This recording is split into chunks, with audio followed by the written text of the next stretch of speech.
જ્યારે આપણે કોઈ વિશાળ ક્રેન જોઈએ અથવા તો ટ્રેનનું મોટું એન્જિન જોઈએ તો આપણને એવું જ લાગે કે આ ધાતુના તોતિંગ માળખા ક્યારે તૂટશે નહીં. હા, સામાન્ય રીતે જોવામાં એવું જ લાગે. રાઈટ. પણ એન્જિનિયરિંગની દુનિયામાં આ રીતે નથી વિચારાતું. ત્યાં તો એ શોધવામાં આવે છે કે આ મશીન ક્યાંથી અને કેવી રીતે તૂટી શકે. બિલકુલ.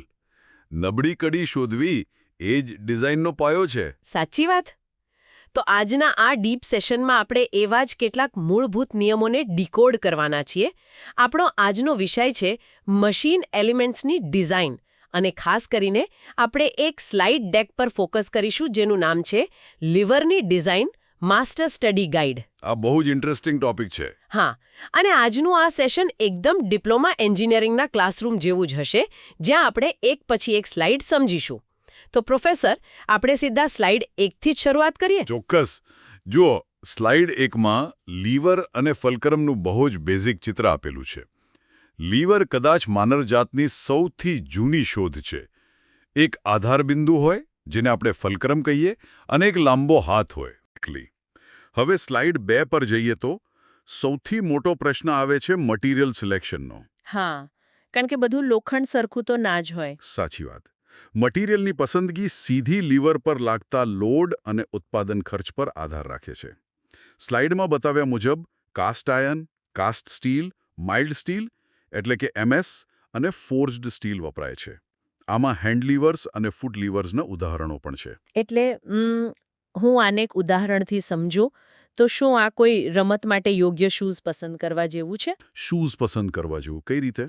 જો જેમ કે મેરેથોન દોડવા જવું હોય તો તમે પગમાં સ્લીપર પહેરીને ના જઈ શકો, અને ઘરમાં ચાલવું હોય તો ભારે ટ્રેકિંગ શૂઝ પહેરવાની કોઈ જરૂર નથી. એટલે ભારે લોડ માટે નબળું સ્ટીલ ના વપરાય, રાઈટ? અરે વાહ, બહુ સરસ એનાલોજી છે. એકદમ સચોટ. જો લોડ સામાન્ય હોય અને ખર્ચ બચાવવો હોય તો કાસ્ટ આયર્ન બેસ્ટ છે, પણ તે બહુ બરડ હોય છે. બરડ એટલે પેલી હાર્ડ કેન્ડી જેવું કે કાચ જેવું? હા, કાચ જેવું જ. હથોડો મારો તો વળે નહીં, પણ સીધું તૂટી જાય. એટલે જ્યાં ઝટકા લાગતા હોય ત્યાં ફોર્ડ સ્ટીલ જ જોઈએ. ઓકે, સમજાયું. પણ મટીરિયલ તો પસંદ કરી લીધું. હવે જો મારે લીવર ખરેખર ડિઝાઇન કરવું હોય તો કોઈ પદ્ધતિ હશે ને? બિલકુલ છે ને. સ્લાઇડ 3 આપણને આખી યુનિવર્સલ ડિઝાઇન પ્રોસિજર સમજાવે છે. આના 4 બહુ સિમ્પલ સ્ટેપ્સ છે. ઓકે, તો પહેલું સ્ટેપ શું છે? સૌથી પહેલું સ્ટેપ છે તમારો દુશ્મન કોણ છે એ નક્કી કરવું. દુશ્મન? અચ્છા, પેલો લોડ કેપિટલ W? હા, બરાબર. તમારે કેટલું વજન ઉઠાવવાનું છે એ લોડ W નક્કી કરો. બીજું સ્ટેપ છે એફર્ટ P અને રિએક્શન R શોધવા. રાઈટ. એટલે W ઉઠાવવા માટે મારે કેટલું બળ P લગાવવું પડશે શોધવાનો. હા, અને ફલ્ક્રમ પર કેટલું ટોટલ રિએક્શન આવશે તે શોધવાનું. પછી ત્રીજું સ્ટેપ છે ફલ્ક્રમ પિનની ડિઝાઇન કરવી. એને બેરિંગ અને શિયર ફેલિયર માટે ચેક કરવી. ઓકે, અને ચોથું સ્ટેપ? ચોથું સ્ટેપ છે લીવરના આર્મનો એટલે કે હાથનો આડછેદ અથવા ક્રોસ સેક્શન નક્કી કરવો, જેથી તે મહત્તમ બેન્ડિંગ મોમેન્ટ સહન કરી શકે. પણ આ એફર્ટ અને રિએક્શન શોધવાના કેવી રીતે? એના માટે સ્લાઇડ 4માં બળોના સંતુલનનું સૂત્ર છે. મોમેન્ટના સંતુલનનો નિયમ કહે છે કે W ગુણ્યા L1 બરાબર P ગુણ્યા L2. આ તો પેલી બગીચામાં સીસોવાળી રમત રમતા હોઈએ એવું જ છે ને? વજન અને એનું અંતર બરાબર સામેનું વજન અને એનું અંતર. એક્ઝેક્ટલી. એ જ સિદ્ધાંત છે. પણ મશીનમાં લીવર હંમેશા સીધા નથી હોતા. હા, ઘણીવાર લીવર વળેલા હોય છે. સાચી વાત છે. જ્યારે લીવરના બે આર્મ વચ્ચે કોઈ ખૂણો હોય, જેને આપણે થીટા કહીએ છીએ, ત્યારે રિએક્શન R શોધવાનું સૂત્ર બદલાઈ જાય છે. હા, સ્લાઇડ 4માં એક મોટું સૂત્ર છે. √W² + P² + 2WP cos θ. બરાબર. પણ પ્રોફેસર, અહીં એક બહુ જ મહત્વનો મુદ્દો લખ્યો છે સ્લાઇડમાં. અહીં લખ્યું છે કે થીટા એ બળોની કાર્યરેખા એટલે કે લાઇન્સ ઓફ એક્શન વચ્ચેનો ખૂણો છે. હા, આ બહુ જ જરૂરી પોઈન્ટ છે. એટલે માત્ર બે આર્મ વચ્ચેનો જે ભૌતિક ખૂણો દેખાતો હોય એ નહીં ને? શું સ્ટુડન્ટ્સ અહીં સૌથી વધુ ભૂલ કરે છે? તમે એકદમ બરાબર પકડ્યો. આ નારી વિગત બહુ મોટી ભૂલો કરાવે છે. સ્ટુડન્ટ્સ અને નવા ડિઝાઇનર્સ સીધો જ ધાતુનો ખૂણો સૂત્રમાં મૂકી દે છે. પણ બળો કઈ દિશામાં લાગે છે તે જોવું જરૂરી છે. ઓહ, ગોટ ઇટ. તો હવે બળો શોધી લીધા. હવે સ્લાઇડ 5 પ્રમાણે ફલ્ક્રમ પિનના ફેલ્યોરની વાત આવે છે, રાઈટ? હા, ફોર્સ મળી ગયા પછી મશીન ક્યાં તૂટશે તે જોવાનું. સ્લાઇડ 5માં પિનનું ફેલિયર દર્શાવ્યું છે. પિન સૌથી નાની હોય પણ ભાર બધો એના પર જ હોય. એ આખી સિસ્ટમની નબળી કડી આ પિન જ છે. બિલકુલ. અને આ પિન 3 રીતે ફેલ થઈ શકે. પહેલું છે બેરિંગ ફેલિયર. જો પિન પાતળી હોય અને વજન વધારે હોય તો તે જે કાણામાં ભરાવી છે તેને જ કચડી નાખે. અરે બાપરે. હા, એટલે તેનું સૂત્ર છે R = d × ટેલ × PB. બીજું છે શિયર ફેલિયર. શિયર ફેલ્યોર એટલે પેલું કાતરવાળું ઉદાહરણ ચાલે અહીં? કાતરવાળું ઉદાહરણ જરા સમજાવો તો. જુઓ, આ બરાબર કાતરથી કાગળ કાપવા જેવું છે ને. કાતરના 2 પાંખિયા કાગળ પર સામસામે બળ લગાડે એટલે કાગળ કપાઈ જાય. એકદમ સાચું. બસ અહીં કાગળની જગ્યાએ મેટલની પિન છે, જે વજનને કારણે 2 ભાગમાં કપાઈ શકે.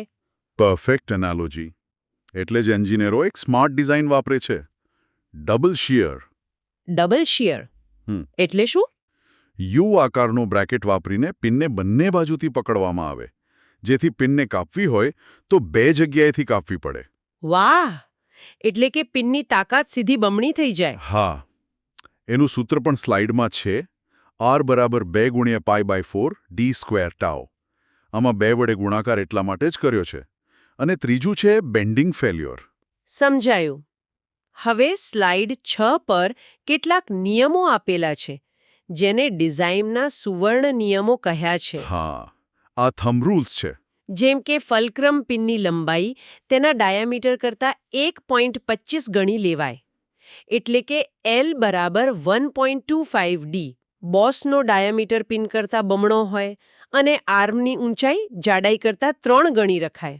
બરાબર વાંચ્યું તમે. પણ પ્રોફેસર, મારો એક સવાલ છે. આ સુવર્ણ નિયમો વાપરવા શા માટે જરૂરી છે? આપણે એન્જિનિયરિંગ કરીએ છીએ તો દરેક વખતે સચોટ ગણતરી જ ના કરવી જોઈએ? તમારો સવાલ એકદમ વ્યાજબી છે. પણ જુઓ, જ્યારે આપણી ડિઝાઇન શરૂ કરીએ ત્યારે આપણી પાસે કોઈ માપ હોતા જ નથી. હા, શરૂઆતમાં તો બધું કોરું જ હોય. તો જો તમે દરેક નાના માપ માટે સૂત્રો ઉકેલવા બેસો તો એક સિમ્પલ લીવર બનાવતા દિવસો નીકળી જાય. આ સ્ટાન્ડર્ડ પ્રોપોર્શન વર્ષોના અનુભવ પરથી નક્કી થયા છે.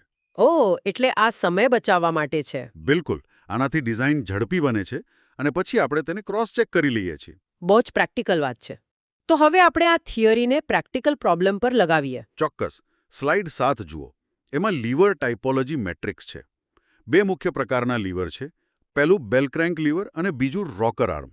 બેલ ક્રેન્ક લીવર એટલે પેલું જેમાં સામાન્ય રીતે 90 ડિગ્રીનો કાટખૂણો હોય છે તેને? હા, એ જ. આનો જૂના જમાનામાં રેલવે સિગ્નલ સિસ્ટમમાં બહુ ઉપયોગ થતો. ઊભા ખેંચાણને આડા ધક્કામાં ફેરવવા માટે. રાઈટ. અને બીજું છે એક્ઝોસ્ટ વાલ્વ અથવા રોકર આર્મ. હા, જેમાં 120 થી 150 ડિગ્રીનો ખૂણો હોય છે. આ એન્જિનના કેમ અને વોલ્વ ઓપરેટ કરવા માટે વપરાય. તો આપણે પેલા બેલ ક્રેન્ક લીવરનો કેસ સ્ટડી જોઈએ.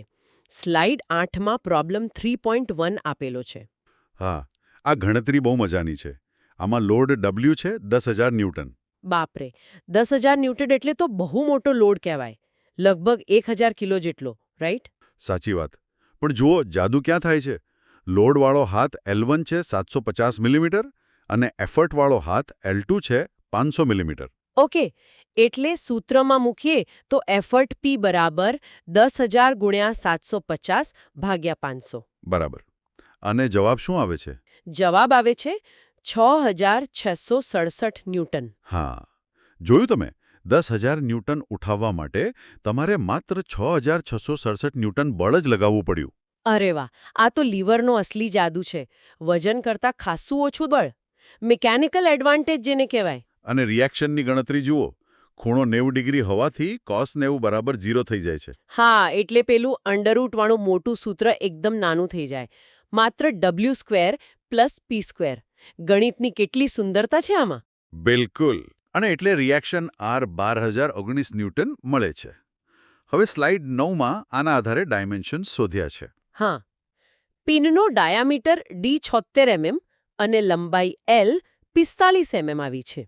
ના, D 36 mm છે. ઓહ સોરી, મારી ભૂલ. હા, 36 mm. અને આર્મ માટે બેન્ડિંગ મોમેન્ટ 50,25,000 ન્યૂટન મિલીમીટર મળે છે. હા, જેના પરથી B35 અને H105 નક્કી થાય છે. છેલ્લે પિનને શિયર માટે ચેક કરવાનો એક રિમાઇન્ડર પણ મૂક્યું છે સ્લાઇડમાં. પરફેક્ટ. આ તો થઈ બેલ ક્રેન્ક લીવરની વાત. પણ જો 90 ડિગ્રીનો ખૂણો ના હોય અને વધુ જટિલ એન્જિન પાર્ટ હોય તો આપણે સ્લાઇડ 10 પર જવું પડે. Case study 2 exhaust valve liver.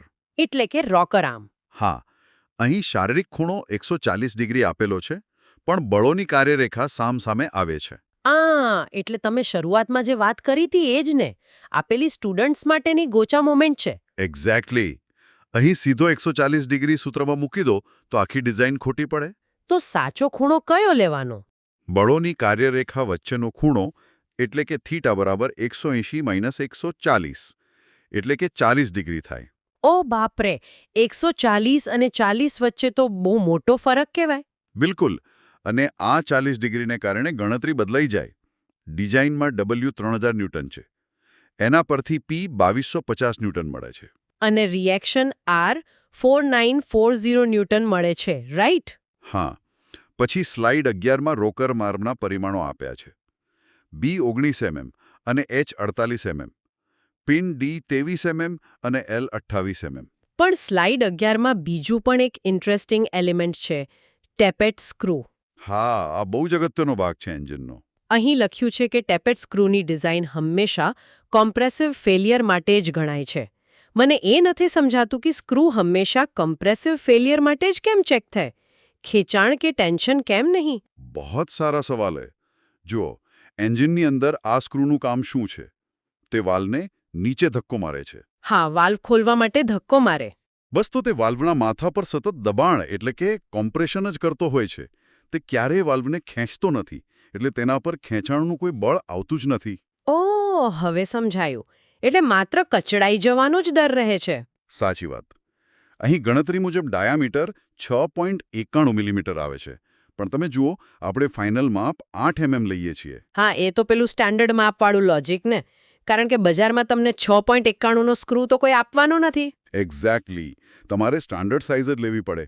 Manufacturing આસાનીથી થઈ શકે એટલે. આ બહુ જ પ્રેક્ટિકલ ગાઈડ છે ખરેખર. હવે છેલ્લે સ્લાઇડ બાર શું કહે છે? સ્લાઇડ બાર એ આપણી માસ્ટર ફોર્મ્યુલા ચીટ શીટ છે. આખા સેશનનો સારાંશ. વાહ! એટલે પરીક્ષાની રાત્રે માત્ર આ એક સ્લાઇડ જુઓ તો પણ ઘણું કામ થઈ જાય. હા,